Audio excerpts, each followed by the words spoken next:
can't tell that I kind of like Christmas just a little. It's December. It's Christmas time.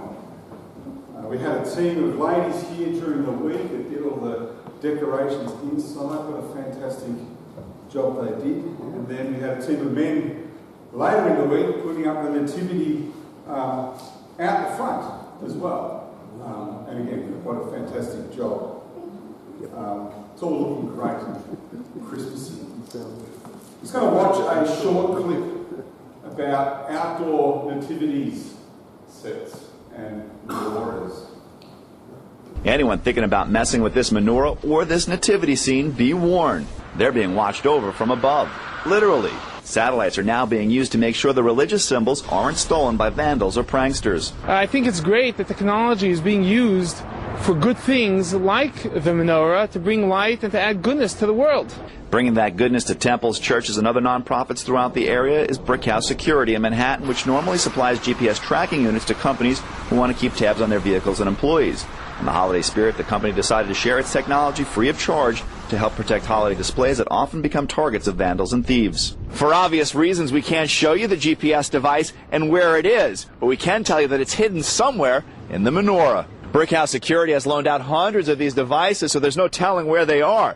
As soon as one is moved, it automatically sets off the GPS system. Either my cell phone will ring or we'll get an instant email that one of the statues has been taken out of the zone that's here. From there, its movements can be tracked on a computer. A simple phone call to police can help quickly recover what has been stolen. Any sort of technical advance that would enable us to apprehend those offenders, we certainly welcome it. And it's good to know that it's going to stand there and the security is there. It's nice that we can sleep at night knowing that Jesus isn't going to take a ride.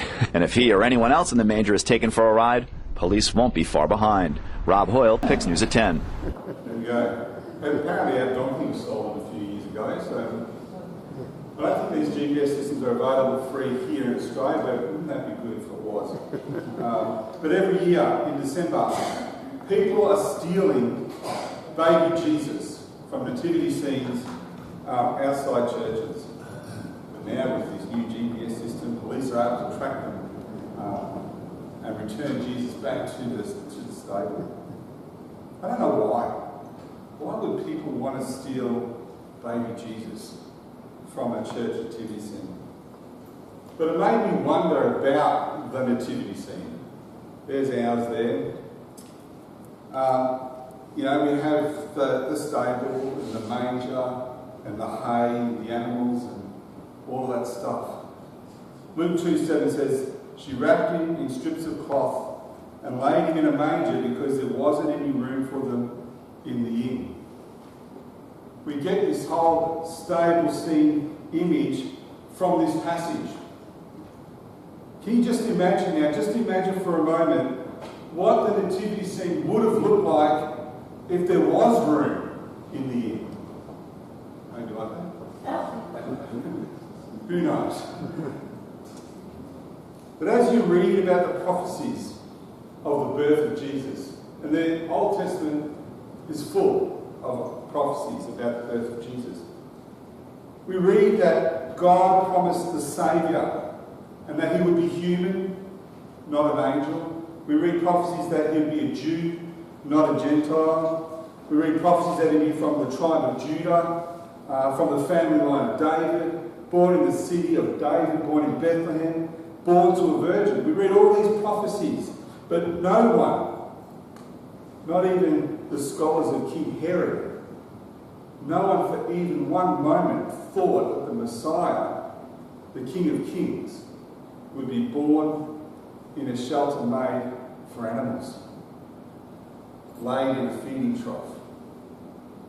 And some scholars will argue exactly where Jesus was born. Some say it was a cave used to shelter animals. Others say it was a stable area below the house that might have been sometimes used as a guest room. Others say it was a barn out the back of the town or behind the inn. The truth is, we probably will never know the exact location. But what we do know is that he was not born in a sterile environment where a baby should be born. But he was born in an animal shelter because Luke says there wasn't any room for them in the inn. Let's just go back to that moment over 2,000 years ago. Because of the census, Joseph was obligated to go to his family home in Bethlehem. Joseph was pledged to be married to Mary, and we know at this stage she's heavily pregnant. So I'm sure travelling wasn't fun, especially for Mary in that time. We don't read about Mary and Joseph going from inn to inn, being turned away like we see in many nativity plays.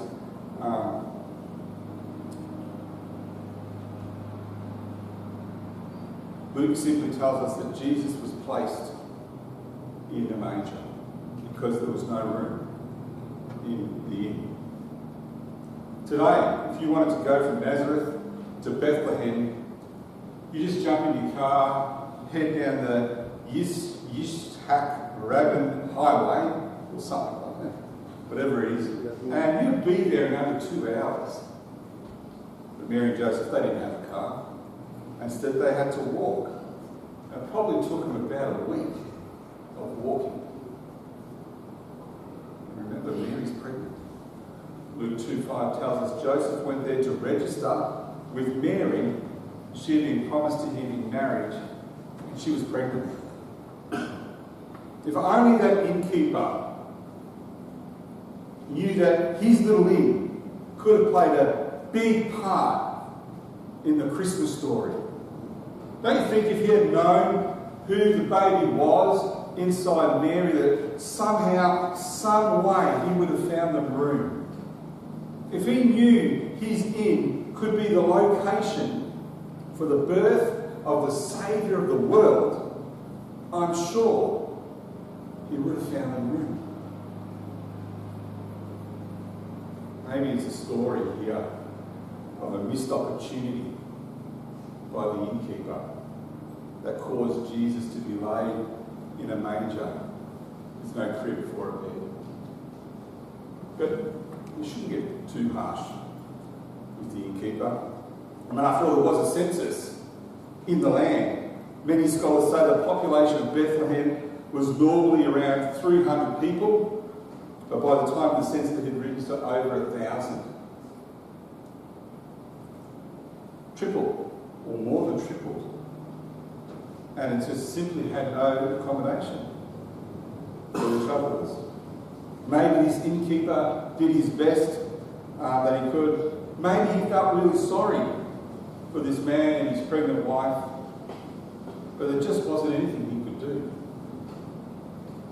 Today, if we go away, which I'm going to be doing this week, all you do is you go online and you book a room, and you know that there'll be one there. Hopefully I'll Tracy booked it for me, so I'll be right when I get there. But Mary and Joseph couldn't do that. They couldn't go online and book a room. But I wonder if the innkeeper had known that Mary and Joseph were coming and that the Messiah would be born in his humble inn, I reckon he would have made room. What about you? If you were that innkeeper and you knew what was going to happen, would you have turned him away, or would you have prepared him a room? Every single one of us gets to make that innkeeper's choice. Will we prepare him a room in our heart, or will we turn him away? If you haven't yet prepared a room for Jesus in your heart, then maybe today is the day that you can invite him in. Jesus said in Revelation 3, verse 20, "Look, I'm standing at the door and knocking. If anyone listens to my voice and opens the door, I'll come in and we'll eat together." Jesus is standing at the door of your heart. Won't you invite him in and prepare him a room? But most of us here this morning, we've already done that. We've already invited him in. We've already prepared him a room in our heart, and that's great. The next question I would like to ask then, what type of room have you prepared for him in your heart? I mean, a stable is better than no room at all. And so this morning what I want to do is I want to look at 3 different types of rooms that we can prepare in our heart for Jesus. And I'm going to relate them to him because there's no room here. So the first type of room that you may have prepared, I'm going to call a hotel room. Not Heartbreak Hotel, thank you very much. But no, a hotel room in your heart. I've already, like I said, I'm going away, I've already booked my hotel room online. But when I get there, when I get to this hotel, I'll get my key to my room. All the other rooms in the hotel will be locked, but I'll have key and access to mine. The room, no doubt, will be clean, be neutral colours, nice, tidy, nicely made bed, clean folded towels, maybe some coffee and tea, maybe a nice picture on the wall. It'll be clear when I walk in that the hotel staff have been there before me and they prepared the room for me. Some of us might be like that. We've given Jesus a room in our heart. We've prepared him a room like a hotel room in our heart for Jesus. We've said to Jesus, I accept you into my heart. Here's the key to your room. You can stay here as long as you like, as long as you don't go into any of the other rooms. We offer Jesus a hotel room. We give him the basic amenities. We don't want to offer him too much because we don't want him to invade our personal life. But just enough to have him stay at the hotel of our heart. I mean, hotel rooms are great.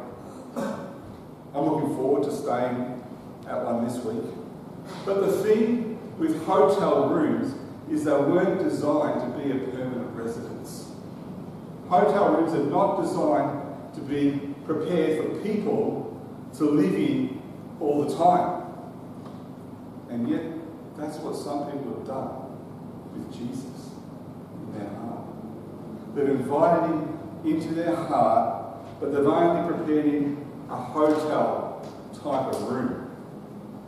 Our text this morning said there wasn't any room in the inn. I reckon if God wanted Jesus to stay in a hotel room, I'm sure the ruler of the universe would have ensured there was room in the inn that night. Matthew 22:37, Jesus said, love the Lord your God with all of your heart, with all of your soul, with all of your mind. And while a hotel room is better than a stable, which is better than no room, Jesus wants more. He wants more of your heart. So that brings us to the second type of room that some Christians have prepared for Jesus in their heart. I call this one the B&B room. The B&B is more homely feel to it because it's usually part of someone's home. When you go into your room at a B&B, you might have a nice fireplace and couch, rug.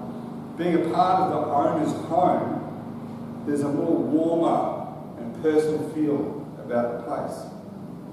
Not only do you have access to your room, but you have access to other parts of the B&B. Maybe there's a guest lounge, kitchen, the yard.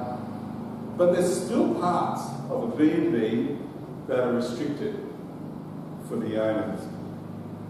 When you stay in a B&B, you feel welcome. You're in the owner's residence. You'll see pictures of their family on the wall. And it's clear the owner has taken pride in preparing your room and sharing part of their home with you. again, some of us are like that. We've prepared a room for Jesus in the B&B of our heart. We've invited Jesus into our heart. We've prepared him a room. Our relationship with Jesus is personal.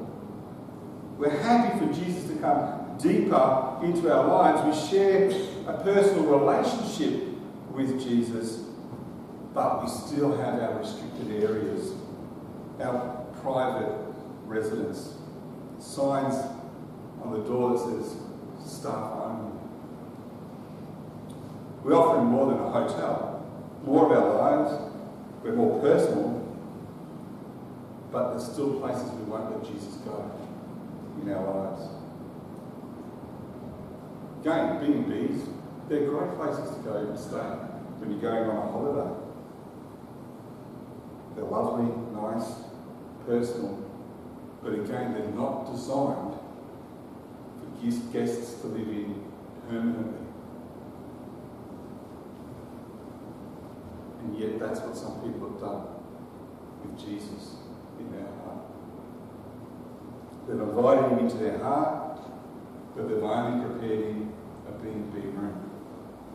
And again, while preparing a B&B room, well, that's better than a hotel room, which is better than a stable, which is better than no room. Is this really what Jesus wants? Is that what he's after? Deuteronomy 10:12 says, "What does the Lord God require of you? He requires only that you fear the Lord your God and live in a way that pleases him, and love him and serve him with all of your heart and all of your soul." Jesus wants you to prepare a room in your heart, but he doesn't want a B&B room. He wants all of your heart. So that brings me to the third type of room. And that is a bedroom. A bedroom in the home of your heart. When you offer someone a bedroom, you're sharing with them your home. You don't need to impress them by having nice folded white towels or little packets of coffee and tea in their room. There's no signs on any of the doors anywhere that say it's a restricted area. When you offer someone a bedroom, you allow that person into your home, into your personal space. You give them the freedom to use your house. You don't just offer anyone a bedroom in your house. Usually, if you're offering someone a bedroom, it's a family member or a close friend, or someone that you highly trust or respect. And Jesus is someone like that. He is our family. He is our closest friend. He is someone that we can fully trust and fully respect. So why not offer him a bedroom in the home of your heart? The difference between a hotel room or a B&B room and a bedroom is that a hotel room or a B&B room, they're always staged. And they've staged it up to make it look just right. Things are put in place to impress you, to make your stay nice and comfortable. But a bedroom's different. Nothing is staged. The home is as it is. There may be dishes in the sink. You don't go out of your way to impress. I remember when I was 19 and at one point I needed a place to stay. My sister and her newly married husband, it's great, you know, your younger brother moves in just after you got married. What a wonderful way to start your marriage. Anyway, she offered me a place to stay. And she never tried to impress me with folded towels or room service. Well, she did do my washing. But she didn't try to impress me.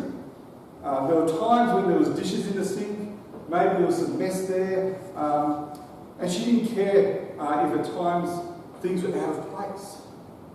And whenever I could, I would help do some of those things. When we prepare Jesus a room in our heart, we let him into all of our lives. He sees us the way that we are. He loves us the way that we are. If things are out of place in our lives, Jesus is there to help us. We don't have to impress him. Just welcome him into our whole life. When we let him into all areas of our lives, we don't have restricted areas in our home of our heart. Jesus is always welcome in all areas of our heart. 1 John 4:16 says, "We have known and believed that God loves us. God is love. Those who live in God's love live in God, and God lives in them." It's interesting, when I read through the Gospels,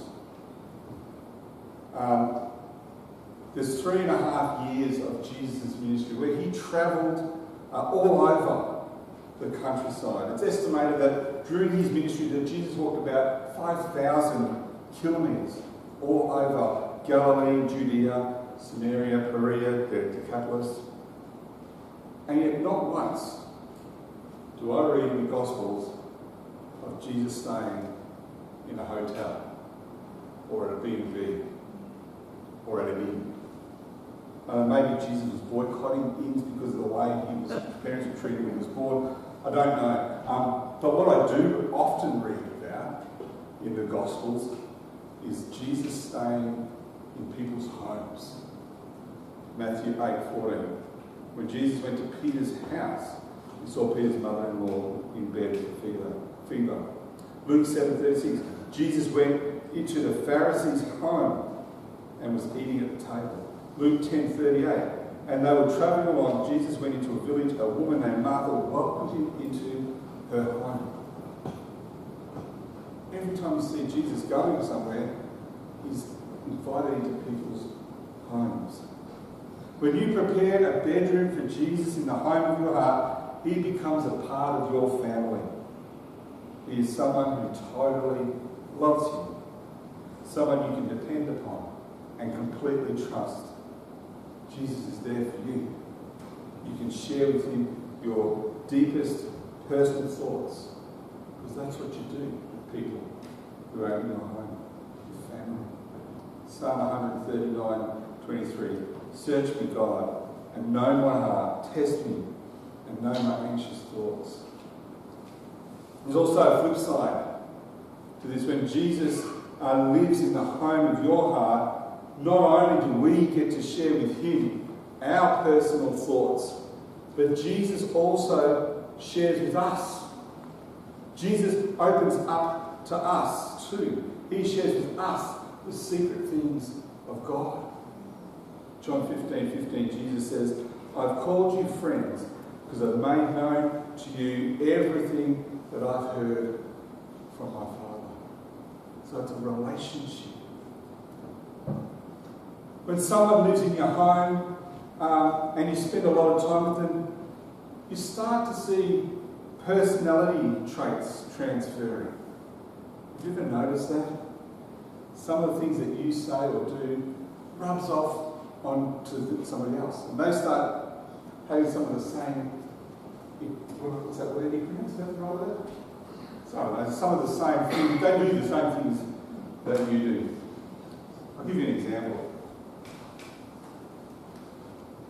Who knows what this is called? Brushing pan. Dustpan and shovel, yeah. Do you want to know what it's called in our house? It's called a storefront lick. Okay. See, when I was little, my grandmother, might be Dutch, she lived with us. She couldn't speak English. And so that was the Dutch name I think it was called. Probably got it wrong, but that was only the kid. But we used to call it a storefront lick. And I grew up calling that my whole life. As you know, Tracy and I, it's a letter of marriage. So when we got married, I just kept calling that a storefront lick. That's what it is. Eventually rubbed off, and all the kids in our house started calling it a storefront lick.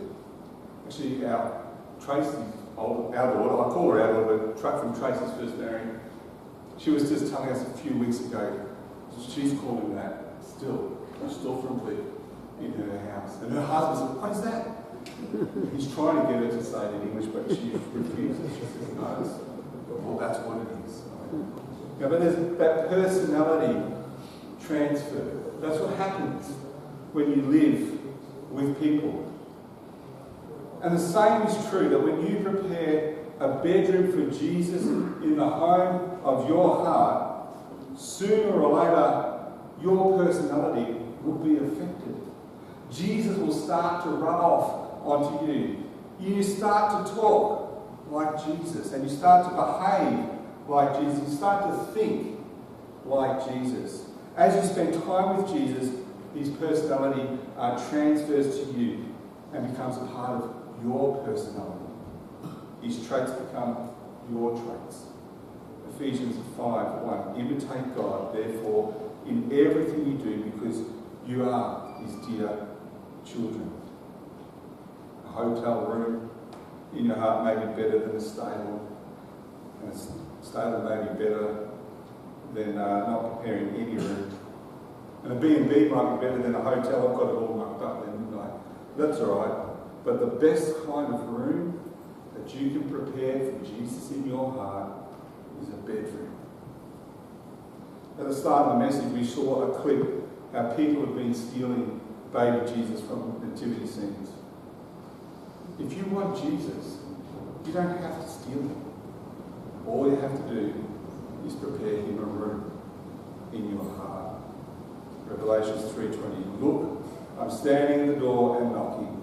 If anyone listens to my voice and opens the door, I'll come in and we'll eat together.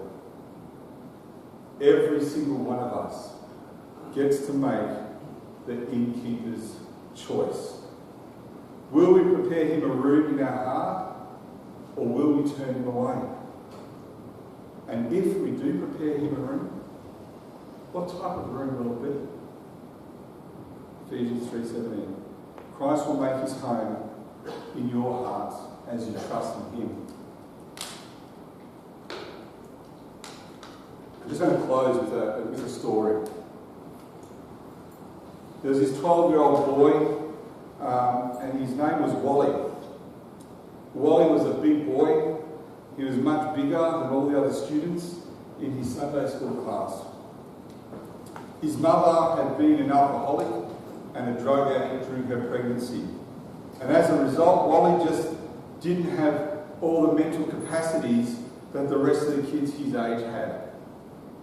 But he did manage to get by, and he was very kind-hearted, a gentle giant. And all the classmates loved Wally. One particular year at Christmas, his Sunday school class were putting on a Christmas play. Now, since Wally was the biggest, Wally was selected to be the innkeeper. After all, the innkeeper is kind of a villain in the Christmas story. So the teacher and all the other kids coached Wally to act mean as he possibly could, for his role. Well, the big night came, and Wally was as ready as he could ever be, and he was standing behind the inn door, waiting for his part. The kids who were playing Mary and Joseph, they came on stage, and Mary was waddling with a big basketball under her dress, and Joseph was looking frantic, looking for somewhere for them to stay. They came to the inn door and they knocked. And right on cue, Wally opened the door and he said in his meanest voice, "What do you want?" Joseph said, "Please, innkeeper, we need a room. We need a place to stay tonight." Well, Wally responded as he rehearsed, and in his gruff voice he said, "There's no room here.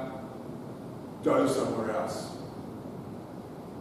Joseph replied, "But my wife is expecting a baby any time. Please, sir, isn't there some place we can go and stay the night?" At that point, Wally noticed the audience all watching him, and he got stage fright. Not only had Wally forgotten his lines, he complete mental blank. He couldn't even remember how the story ended. From behind the curtains, you could hear kids trying to help Wally be gone. Your line is be gone. Finally, Wally managed to say, be gone. Wally then focused on Mary and Joseph as they sadly turned to leave. Wally called out, wait a minute. Everyone stopped. What was Wally doing? This wasn't in the script. And at that moment, all Wally could focus on was the sad look in Mary and Joseph's face. Wait a minute. You can have my room. Maybe Wally, better than anyone else, communicated the real spirit of Christmas. You can have my room. Jesus didn't come to live in a stable. He didn't come to live in a hotel or a B&B. He came to live in you and me. Let every heart prepare him